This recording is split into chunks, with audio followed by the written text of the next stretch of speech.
Right now, 95% of people will finish this year in the exact same place they started it, not because they lacked the talent, not because the economy was against them, not because life was unfair, because they had an excuse for every moment that required a decision. Every single one. And here's what nobody tells you. Excuses don't feel like weakness when you're making them. They feel like wisdom. They feel like self-awareness. They feel like you're being responsible, realistic, mature. That feeling is the trap. In the next few minutes, I'm going to show you exactly how that trap is built, and more importantly, how to walk out of it permanently. Not theoretically, not philosophically, practically, with the kind of clarity that changes how you operate starting today. You're going to understand why the most talented people you know are being quietly outworked by people with half their ability and twice their hunger. You're going to see the exact moment winners separate from everyone else, and it's not where you think. And you're going to make a decision. Not a plan, not a resolution. A decision, the kind that rewires how you show up tomorrow morning. In the first moment something gets hard. This isn't motivation. This is a confrontation with the story you've been telling yourself. And it ends today. The day you run out of excuses is the day your life begins. Not the day you get the opportunity, not the day the timing feels right, not the day someone finally believes in you. The day you stop explaining why you haven't, that is the day everything changes. Most people never reach that day. They live their entire lives in a holding pattern, circling the runway of their potential, always citing weather conditions, always waiting for clearance that never comes. They call it patience. They call it being realistic.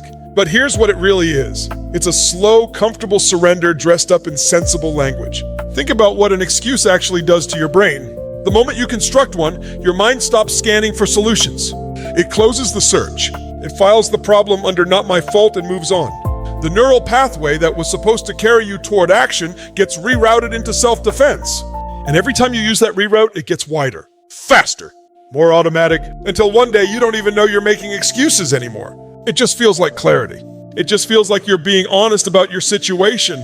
Roger Bannister wasn't being honest with his situation in 1954. Every expert alive told him the 4-minute mile was physically impossible. The human body, they said, would collapse under that kind of demand. He had every reason to accept that verdict. He had the weight of scientific consensus as his excuse, and it would have been a good one. Instead, on May 6th of that year, he ran the mile in 3 minutes, 59.4 seconds. And then something extraordinary happened. Within 46 days, someone else broke his record. The barrier wasn't physical. It was an excuse that an entire generation had collectively agreed to believe.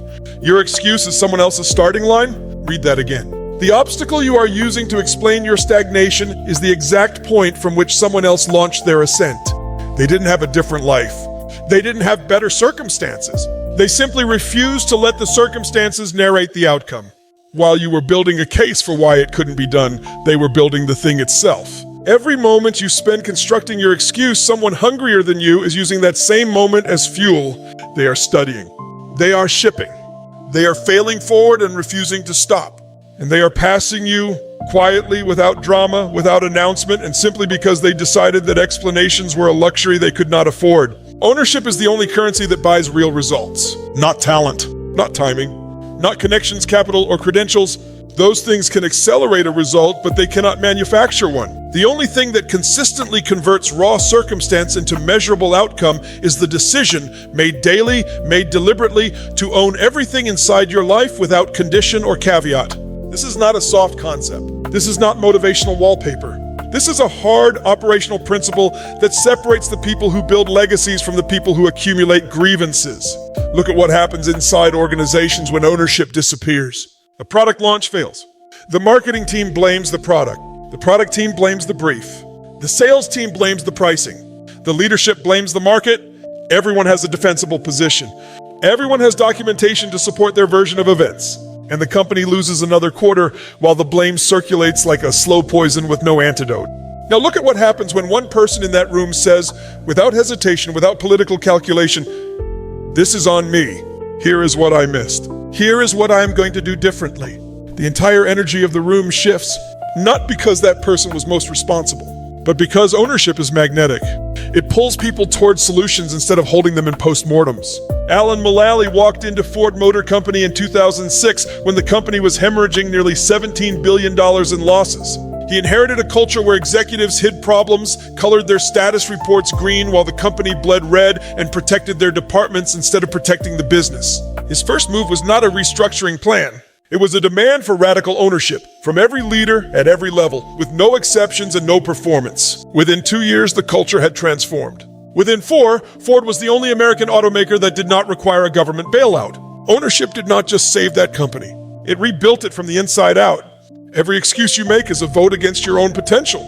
That is not a metaphor. It is a transaction. Each time you outsource the reason for your results to something outside your control, you are actively withdrawing from the account that funds your growth. You are telling your own nervous system that external forces are more powerful than your decisions. And your nervous system believes you. It restructures around that belief. It begins filtering reality through the lens of limitation rather than the lens of agency.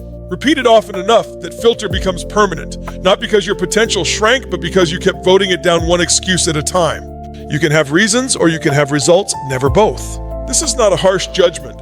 It is a mechanical truth about how human attention and energy actually function. The mind that is occupied with constructing an explanation is not simultaneously occupied with building a solution. These are competing cognitive states, and you cannot inhabit both at once. Every entrepreneur who has ever scaled something real understands this instinctively. They did not wait until they had a reason-free path. They simply made a decision that results would receive their full cognitive budget and reasons would receive none. Sarah Blakely started Spanx with $5,000, no manufacturing contacts, no fashion industry experience, and a product that every major mill in North Carolina initially rejected. She had reasons, stacked, legitimate, documented reasons to conclude the market had spoken. Instead, she drove to Atlanta, found one manufacturer whose daughter talked him into taking the meeting, and built $1 billion company from a fax machine in her apartment. The reasons existed. She simply refused to fund them with her attention. Champions are built in the moments they refuse to explain away failure. This is where character is actually forged, not in the victories, not in the highlight reels, but in the private moment after a genuine loss, when the temptation to reach for an explanation is almost overwhelming. That moment is a fork in the road that most people never even recognize as a choice. They grab the explanation reflexively, the way the body grabs a railing on a staircase. It feels like stability. It feels like self-preservation, but it is neither. It is the moment you hand your growth to someone else. The champion feels that same pull, and then asks one different question. Not why did this happen, but what does this require of me now? Emotional depth and clarity. 8:28 a.m. Claude responded, "The graveyard is full of people who are going to start tomorrow. The graveyard is full of people who are going to start tomorrow." This is not morbid. It is the most clarifying fact available to any human being who is breathing right now. Tomorrow is the most populated address on Earth, and no one who lives there ever builds anything. They have the idea. They have the intention. They even have the plan, sometimes in extraordinary detail. The business mapped on napkins, the book outlined in notebooks, the conversation rehearsed in the shower every morning for 3 years. And then life keeps moving, and the tomorrow where it all begins keeps relocating, one day forward at a time, until there are no more days left to relocate it to. James Baldwin did not wait for a comfortable moment to write. He wrote in exile, in poverty, in the middle of a cultural war that was actively hostile to his existence. He wrote because he understood at a cellular level that waiting was its own kind of death. Comfort is the enemy disguised as a reason to wait. It arrives not as laziness, but as logic, and as the reasonable voice that says conditions aren't quite right yet, that preparation still needs more time, that the moment for full commitment is close, but not yet here. That voice has never been right. It has only ever been comfortable. Powerful closing narrative. 8:29 a.m. Claude responded, "Nobody remembers what stopped you, only whether you moved anyway." Nobody remembers what stopped you, only whether you moved anyway. History does not archive the obstacles. It does not footnote the unfair conditions, the lack of resources, the people who said no, the doors that stayed shut. It records only the movement and the fact of whether you advanced or whether you stood still explaining why you couldn't. Bethany Hamilton lost her arm to a shark attack at 13 years old. She was back on a surfboard within a month. She went on to compete professionally against 2 armed surfers and win. Nobody today leads with what she lost. They lead with what she did anyway. The obstacle did not disappear. She moved through it with such velocity that history never had time to record it as a stopping point. This is the final truth, the one that sits underneath every keynote, every story, every principle laid out across this entire speech. The moment you stop explaining, you start winning. Not eventually, not after the explanation runs its course. The moment the explanation stops, energy that was locked inside justification becomes available for construction. It converts instantly. The mouth that was forming reasons becomes the mind that is solving problems. That conversion is the whole game. That single shift from narrating your limitations to engineering past them is the difference between a life that happened to you and a life you happened to. Everything you have heard today leads to one moment, and that moment is now, not next week, not when the fear settles, not when the circumstances finally cooperate. Now, you have been given exactly one life, one run at this, and every day you spend explaining why you haven't started is a day you cannot recover, cannot rewind, and cannot return to.